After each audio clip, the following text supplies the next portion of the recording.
Age ஆனால் வரக்கூடிய common problem நீ ஆஸ்டியோஆர்த்ரைட்டிஸ். நீ ஆஸ்டியோஆர்த்ரைட்டிஸ்க்கு நம்ம வெறும்னே ரெஸ்ட் எடுக்கிறதோ இல்லது டேப்லெட் சாப்பிட்றதோ ஒரு ட்ரீட்மெண்ட் கிடையாது.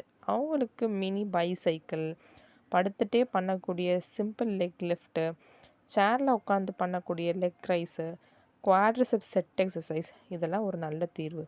வாக்கிங் போகிறதும் ஒரு பெஸ்ட் ரிசல்ட் கொடுக்குது. ஸோ இதெல்லாம் ஃபாலோ பண்ணால் நல்ல ரிசல்ட் இருக்கும்.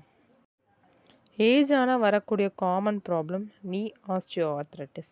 நீ ஆஸ்டியோஆர்த்ரைட்டிஸ்க்கு நம்ம வெறும்னே ரெஸ்ட் எடுக்கிறதோ இல்லது டேப்லெட் சாப்பிட்றதோ ஒரு ட்ரீட்மெண்ட் கிடையாது. அவங்களுக்கு மினி பைசைக்கிள், படுத்துகிட்டே பண்ணக்கூடிய சிம்பிள் லெக் லிஃப்ட்டு, சேரில் உட்காந்து பண்ணக்கூடிய leg rice, quadriceps set exercise இதெல்லாம் ஒரு நல்ல தீர்வு. வாக்கிங் போகிறதும் ஒரு பெஸ்ட் ரிசல்ட் கொடுக்குது. ஸோ இதெல்லாம் ஃபாலோ பண்ணால் நல்ல ரிசல்ட் இருக்கும்.